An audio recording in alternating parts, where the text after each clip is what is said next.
My name is B.N. Pant. I'm CEO of Abroad Institute, and this institute connects faculties and students around the world. We do faculty and student exchange, and also we inform a student to different international countries about US studies and all those things. And we have operations in India, Nepal, China, and around the world. So we are very much glad to have you in this small interview. So please introduce yourself. Sure. I'm Fred Slayback. I'm the president of Texas Wesleyan University. We're a regional university here in the United States in North Texas, and we're very proud of the diverse student population we have, including many international students. All right. So could you slightly briefly tell about the history of this university? Sure. We are 124 years old. We were founded in 1890. The original name of the school was Polytechnic College, which just means many arts and sciences. The name was changed to Texas Wesleyan some time ago. We have about 2,400 students total population, about 1,900 students at the undergraduate level, and then about 500 students at the graduate level. In the graduate programs, we have a Master's in Business Administration, an MBA, which just received the AACSB accreditation, which is the highest level of accreditation in the world. Only 5% of all schools of business in the world have AACSB accreditation. We also have graduate programs in education, both master's and a doctoral program. We have graduate programs in counseling, both master's and PhD in counseling. And we have the largest graduate nurse anesthesia program in the entire country. Could you tell a little more about this graduate nurse anesthesia program? Yes, here in the United States, nurses who administer anesthesia, the kinds of drugs that help people going into operations, have to have advanced graduate level training.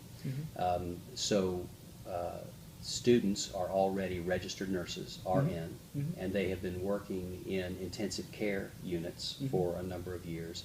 And then they apply to go back to school, to graduate school, to earn their master's degree in graduate nurse anesthesia. I see. And then when they graduate, they are practicing nurse anesthetists. And it's a growing field because healthcare in general is a growing field, and so it's a very popular, and we have the largest program in the country. It's a master's program, right? It's a master's level program now. The accrediting body for nurse anesthetists has announced a plan to move toward a doctoral level program. So over the next 5 years or so, we'll be transitioning to a doctorate in nurse anesthesia practice. But right now it's a master's level program. What are the entrance criteria for that program? Well, first you have to be a registered nurse, and you have to have worked for a number of years in a hospital in intensive care unit. Right. And you have to have a bachelor's degree, of course. We have, in the United States, we have some nurses who have an associate's degree, not a bachelor's, and some who have bachelor's. You have to have a bachelor's degree and be a registered nurse and practice for a number of years. And then there's also an entrance exam, and we also look at the grade point average of the students when they were in undergraduate school. Right, wonderful. So, this university has been a home of international students. Yes. Because I found so many international students. So, what draws so many international students to this university as compared to there are many universities in Texas? Sure. Well, first of all, we think the most important aspect of our educational program here is the fact that we have small class sizes. So faculty members and students really get to know each other. At larger universities with 100 or 200 students in each class, it's hard for students to get to know the faculty member, and as a result, the faculty member really can't give individual attention to the students. Here, we're able to give individual attention to the students, and that helps students thrive. And I think especially for students for whom English is a second language, it's very helpful to have small class sizes so that the professors can give individualized attention to the students. And the fact that we are in the Fort Worth, Dallas area is very Right. attractive to a lot of people. Right. There are a lot of things to do in Right, Fort and- Worth, Dallas. Right, and I think it has been one of the safest and best cities in the United States. We think so. I'm glad to hear that you do too. I found many even South Asian communities are here, so students, Yes. their Kenyan kids also thinks this is best place for them to come, right?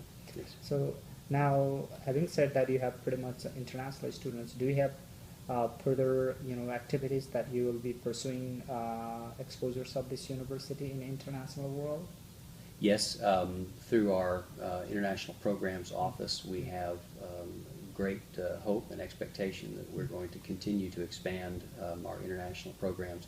We already have a number of students from a number of countries, and we're gradually expanding the number of countries we have.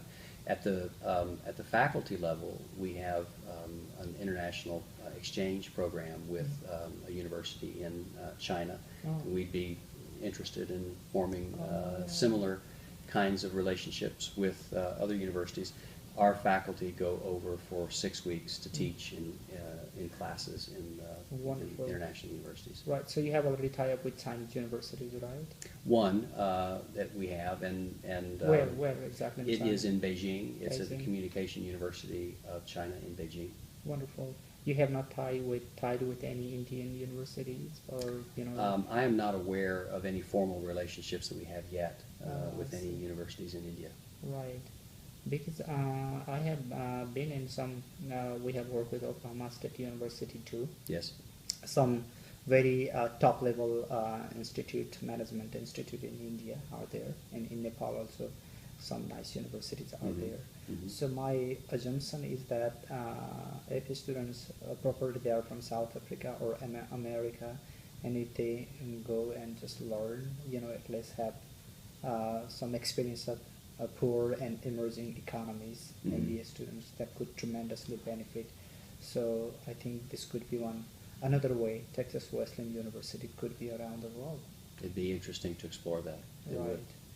Right. Well, and now, finally, do you have any thing that you think you have to communicate with the international student on behalf of this, university? What I would really like to say to potential students is that we really welcome international students here, and we do everything we can to get them into all the student activities at the university as well as in the community.